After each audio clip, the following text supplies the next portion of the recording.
What they discovered is that they could generate such a strong energy field. Both of these cultures had the same advanced machining with these stones. We may not even be able to do today with the tools that we have available.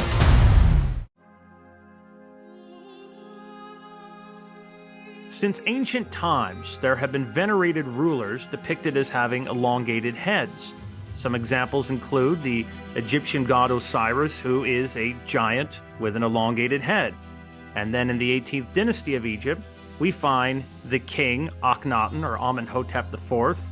When you look in the Cairo Museum, you see that not only is he depicted with an elongated head, but so is his entire family. The same is true in ancient Babylonia when we learn of the stories of Dagon, Nimrod, or Oannes.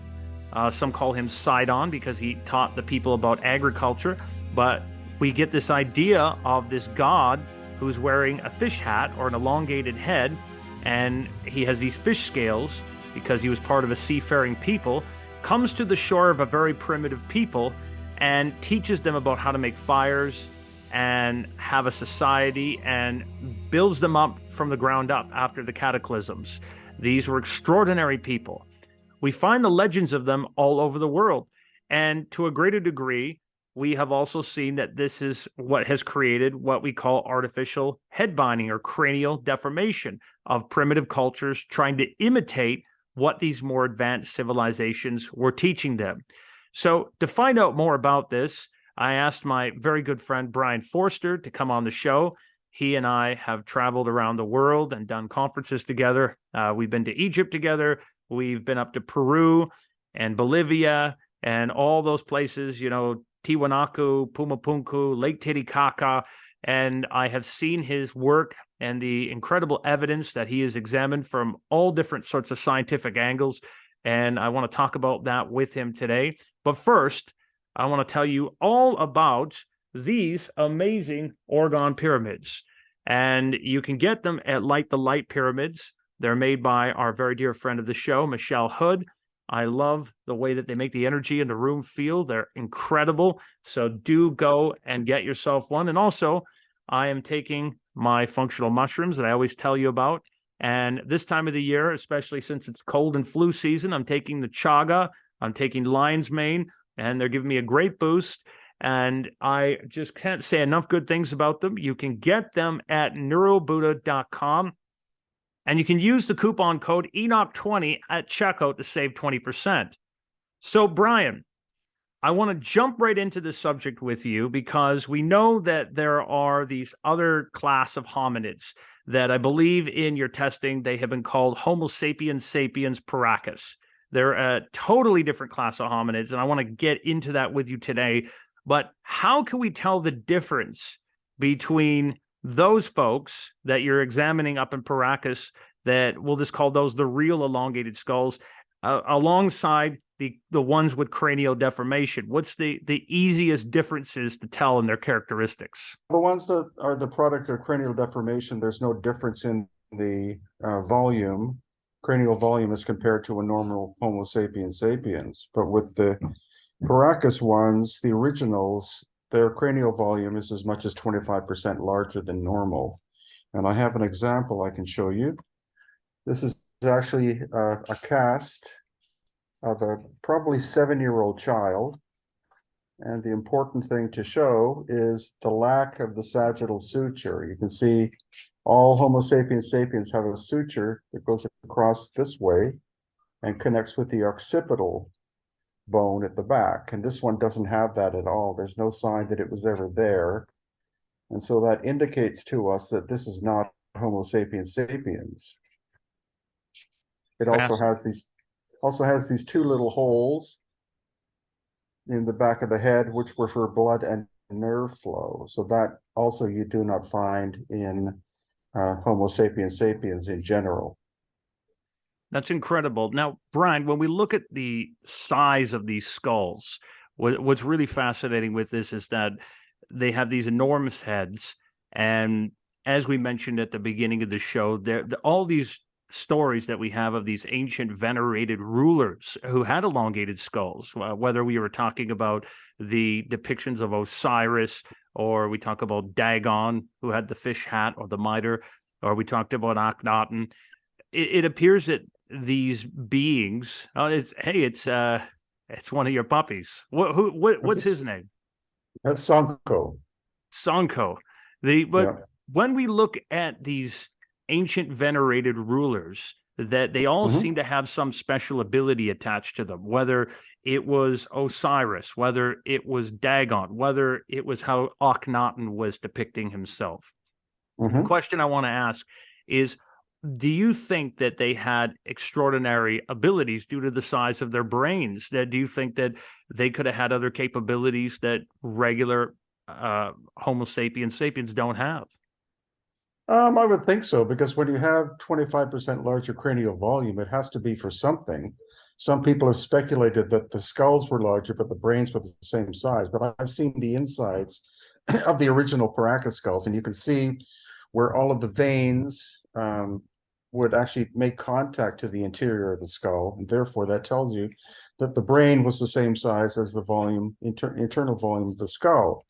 So in the case of Osiris, of course, we have these depictions of him shown as being green, and also having either a hat or a head, or a hat covering a head that seems to be much larger than normal. And then you have depictions, of course, of Akhenaten that way.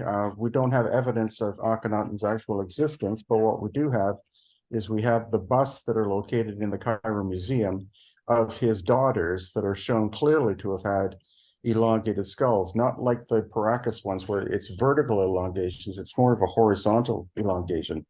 But that would, because of the precision of the sculptures, that would indicate that it had to have been based on something or someone, not simply an artistic portrayal or fictionalization of something.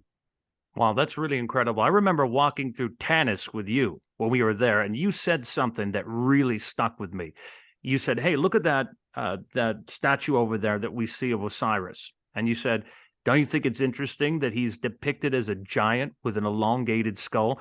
What do you think of the idea that these folks with elongated skulls might not have been from here, that they evolved from elsewhere with a different type of gravity and a different type of birthing due to the way that their heads are shaped?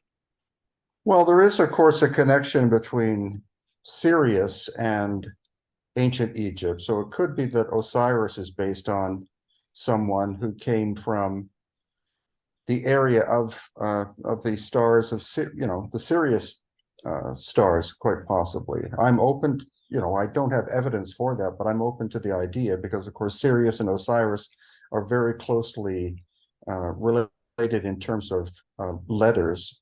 So I think it is a possibility. Of course, we do have the time called Zep-Tepe, or the first time in ancient Egypt, which describes ancient civilization that existed way before any aspect of the dynastic people. So that could be depicting the time of when the gods walked on Earth with people, and that could have been represented by Osiris and Isis being these first people who came quite possibly from somewhere else other than our planet.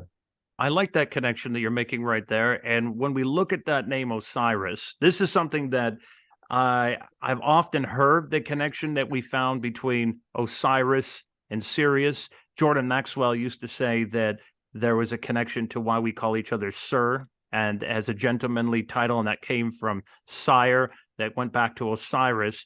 And it was actually, I believe, Diodorus in the Bibliotheca Historica in 50 BCE that he makes a direct connection to the ancient name of Osiris to Sirius. And we find that connection right there. And normally we say, hey, there's an Orion connection, but I think that's fascinating that you'd put those together.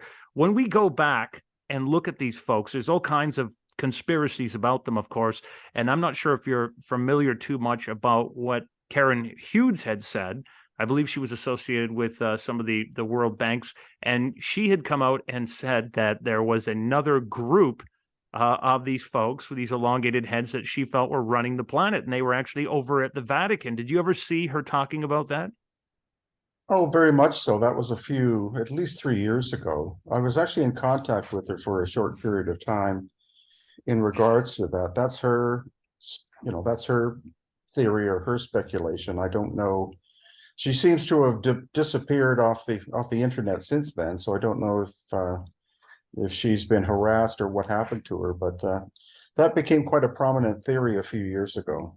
Absolutely, it did. And you know what's interesting is when we look in Egypt, as I know you've looked all over the world at this, and I think everyone would agree when they look at your work that you are the greatest expert in this area, and you have the right background for it. You know, from coming from a biology background, you're a scientist.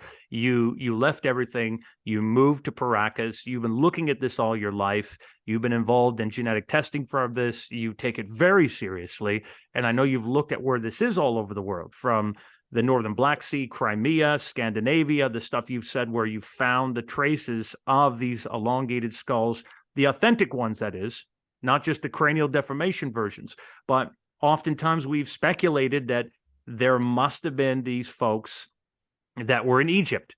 But according to you in the past, and others I've talked to, they said, well, publicly, we have nothing on record to say that we have ever found any of these elongated skulls in Egypt. And I heard something recently that actually came from Steve Mera, who I know you're familiar with, the folks over at Zohar Entertainment, the UK. He has a friend that works at the BBC, and they were in Egypt in some of these tombs that they were going to unearth a new tomb, and they were looking in there, and apparently they were going to do this big BBC expose on what they were finding, and it was going to be a big special. But apparently that all got shut down, and it went hush hush after they had discovered some elongated skulls. Have you ever heard of anything like that in Egypt being suppressed? Oh, definitely. I think there are photographs in the Aswan Museum that show depictions of people with elongated heads from very early in the 20th century, like very old photographs of that.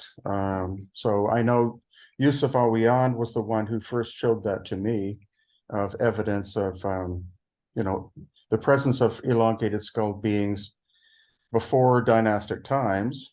So, there is some credence to that theory. But of course, Egypt is one of the countries where so much information has been distorted or covered up by authorities because they don't think that the world is ready to hear about it, of course, and of course, all of the places that we've not been allowed to visit that recently have been opened up, like the Osiris shaft and places. So there's, I'm hoping that when they open the new museum, the Grand Egyptian Museum, this coming year, I hope that they will have some items on display from their subterranean vaults at the Cairo Museum that will be of interest to those of us who are looking for so-called alternative origins of the Egyptian people.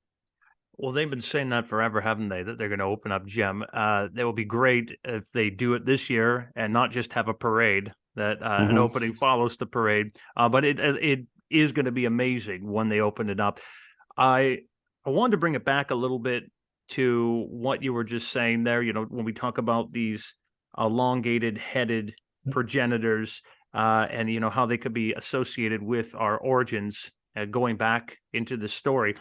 If we look at the story of Dagon, Nimrod, or Oannes, who came to the primitive people of Babylonia, and he's depicted, as you know, with this fish hat or the mitre like the Pope wears, and he comes to the primitive people after the cataclysm, and he teaches them about agriculture and how to have a civilization. The same is true over in Egypt. We talk about Osiris and what's on the Edfu story.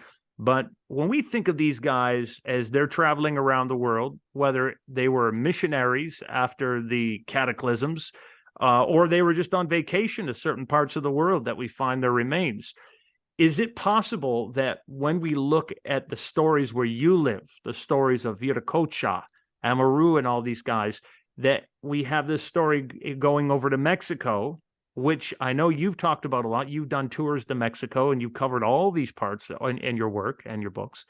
But when we look at the Yucatan and all that, do we find a connection with Quetzalcoatl or Kukulkan, because we have them artificially binding their heads over there? Is there a connection that comes from Peru to there? I think so, because if you follow what's called the Path of Viracocha, that goes from the southeast into Bolivia, and then towards the northwest, going through all of the megalithic sites that we find, like Machu Picchu and Sacsayhuaman and Ollantaytambo. Then, if you keep following that line, it reaches the Peru-Ecuador border. And then when you follow it from there, because it said that, the Viracochans taught the people and then left. If you keep following that line, it does wind up in Mexico, and it goes through Yucatan, and it goes through, I believe, quite close to Mexico City. So those are the locations where you find Kukulkan and Quetzalcoatl. So it could very well be that the individuals who were called the Huiracochan or the Viracochan, when they left Peru, they actually wound up and possibly changed their names to accommodate the local cultures in Mexico, the Mexico area. That's incredible. So there's a cross-pollination of cultures. And it's rather fascinating that here we have these elongated heads depicted, but it's almost like our historians, our archaeologists, our academics have just shunned it. And when we look at the evidence, up to this point, they've tried to dismiss it. Have you felt any pushback from academia or any of these areas when you've taken this testing forward? The DNA testing? Yeah. Well, it's been completely ignored by academia. We had the person who was in charge of the DNA testing was a Peruvian archaeologist, because that was part of the negotiation we had. We had to have a Peruvian archaeologist in charge of the study. So he was the first person to get the actual results that showed a connection with the Black Sea area of Eurasia, not with indigenous people of the Americas. And automatically he refused, or actually I waited for a month after he got the results and contacted him, or actually physically went to his office to talk to him. And he simply said, the results don't match what I expected, because he, of course, expected it all to match indigenous Peruvians. And then after that, we asked if we could do more DNA testing based on the collections of the Peruvian government. He said, absolutely not, because every sample you took was contaminated, obviously, which it wasn't. So that makes perfect sense. Yeah, so basically that became the end of the DNA study. I've made, of course, a number of videos and written some books with the DNA results, which are open to the public to look at. And that's my audience. My audience is not academia. My audience is the inhabitants of planet Earth. I love that you brought this evidence and your research forth for everyone. When we look at the evidence for this, okay, let's just take a look at the typical theory we'd find for migrations, even when we look at North America and it's these two continents. We look at the Bering Land Bridge, the Bering Land Strait. What is the difference really that we find within the regular DNA that we'd find? Let's say we break down the Homo sapiens sapiens, and then we look at the people, let's say, of Peru, the people of those areas where you are, compared to these Paracas skulls. What is the difference there in the haplotypes? Well, in general, the mitochondrial haplo group or haplotype of Peruvians is haplogroup B. So that relates to movement via the Bering Land Bridge. We also see traces of A, C, and D.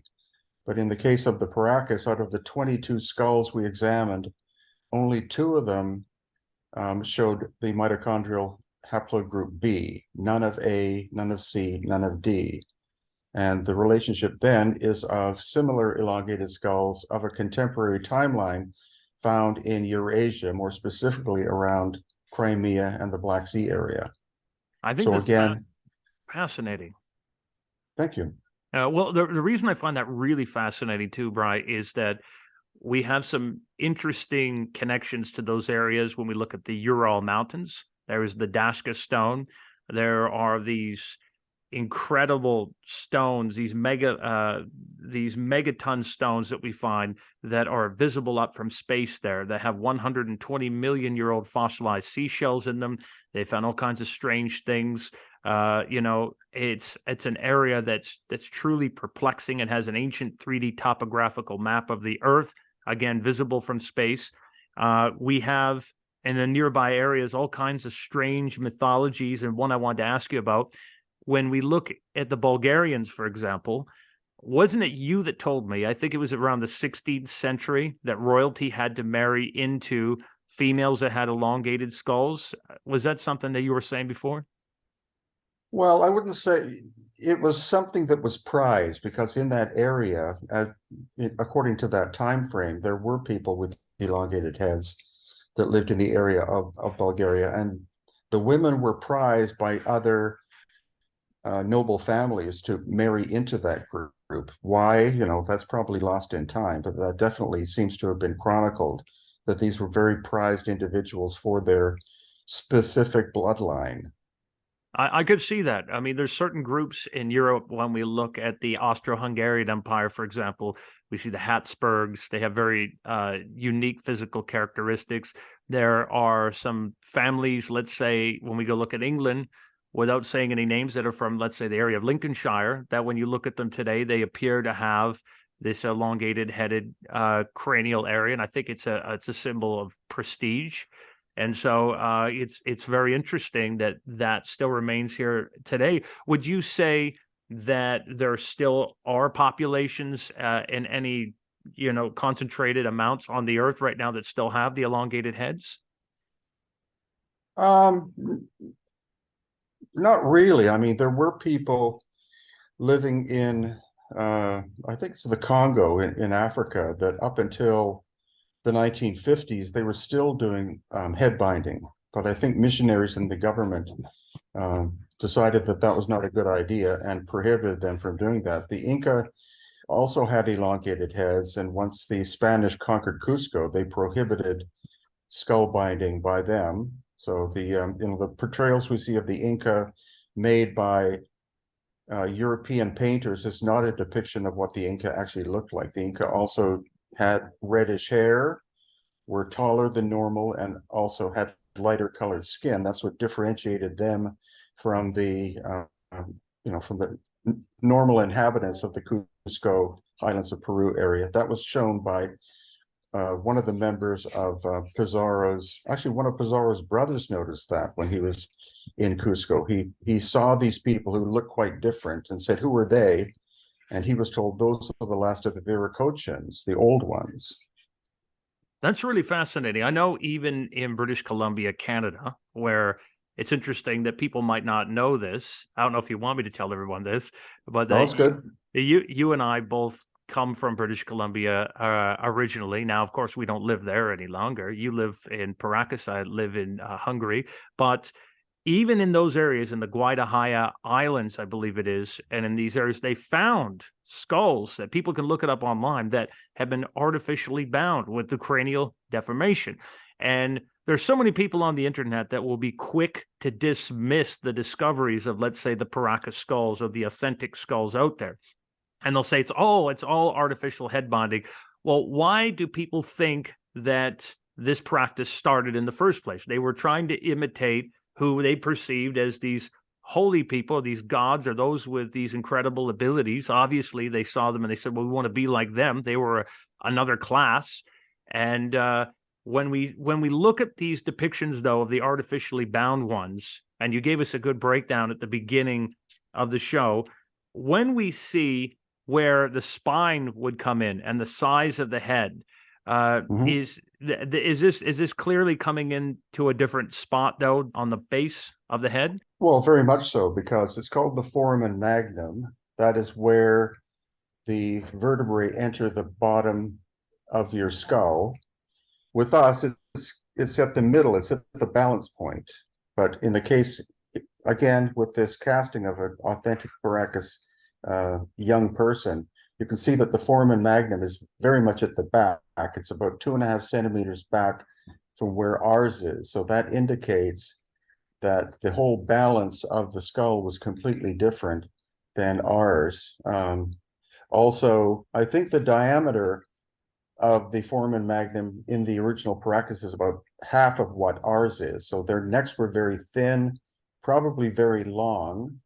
And so that's what distinguishes the original Paracas from us and from the people who had their head bound. And of course, as you said, the whole idea of head binding was based on copying someone or that existed before. In the case of the Paracas people, it was the mixing with the later Nazca culture that caused, who were normal looking, that caused the beginning of cranial deformation amongst the mix of Paracas and Nazca in order to maintain the look of the original Paracas people. But over the course of time, that all died out, and eventually the Nazca simply looked like a normal Homo sapiens sapiens would look.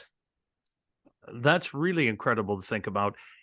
You know, Bry, I will say that you have far surpassed Thor Heyerdahl and those who have gone into those parts looking at these mysteries. You've done so very respectfully. I've been to these parts with you when you've been into these areas of Peru and up into Bolivia, Pumapunku, Tiwanaku, and all these incredible parts. And, you know, so far when we look at this subject, some people like Dan Aykroyd have portrayed these elongated headed folks sort of in a cartoony fashion with the Coneheads movie. We have all sorts of different ideas about them and what that represents.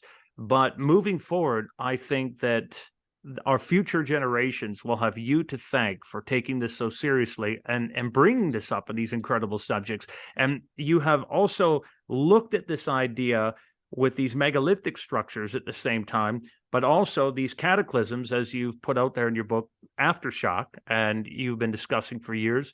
What do you think are the greater implications of all this when you put it together, when your work has looked at the cataclysms, you've looked at megalithic structures, you've shown that there's been advanced machining, you've shown this group.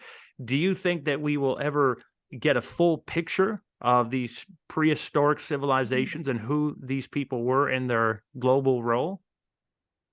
Well, I hope so. I'm very grateful that there are a number of younger people who are making YouTube videos now, more or less looking at the same stuff that I've been looking at. You know, people like Ben of Uncharted X, Jimmy of Bright Insight, Johanna James, and others. And so I'm very grateful that I've been able to influence them to some degree, and I hope that they and others will continue on with exploring and exposing the fact that our history is much more complex and longer than what we've been told, that there were very advanced civilizations with amazing technological capabilities that existed in the, you know, many thousands of years before the dynastic Egyptians or the Inca. And so, yeah, I'm very hopeful that as time goes on, that we'll have more and more of this information reinforced by people other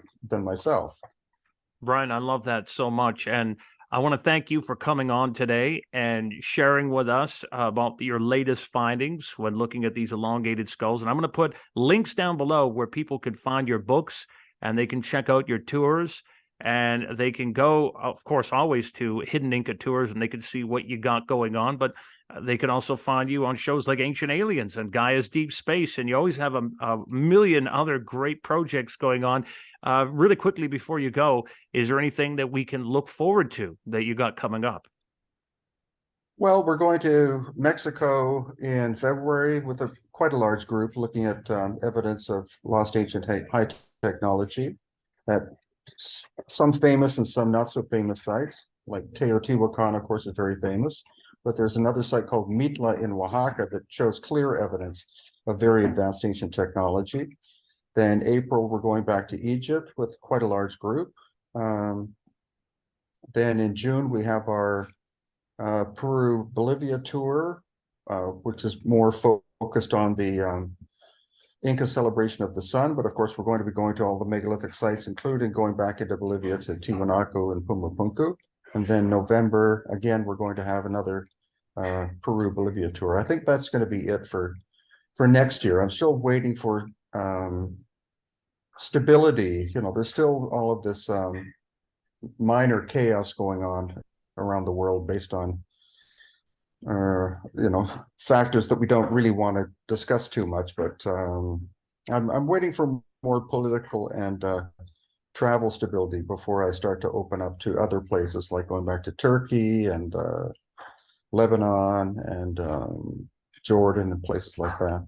And I Easter Island. think that 2023 is a great year for people to travel. I think it might even be a better year than 2024-25 because we're going through all kinds of new adjustments in the world, and there's new systems in place. But this is a wonderful time for people to take one of these tours, to get out there and to check it out. I mean, a lot of people want to get out and travel. They've been stuck in the house since 2020. So now's the time to do it. Bryant, thank you again, and I hope we can get you back in the future to discuss some of these other fascinating topics, such as ancient cataclysms, advanced machining, and all these megalithic structures you have looked at all over the world. And I want to thank all of you for watching. Do remember to like, subscribe, comment down below, and share this video with your friends. And I'll talk to you on the next episode.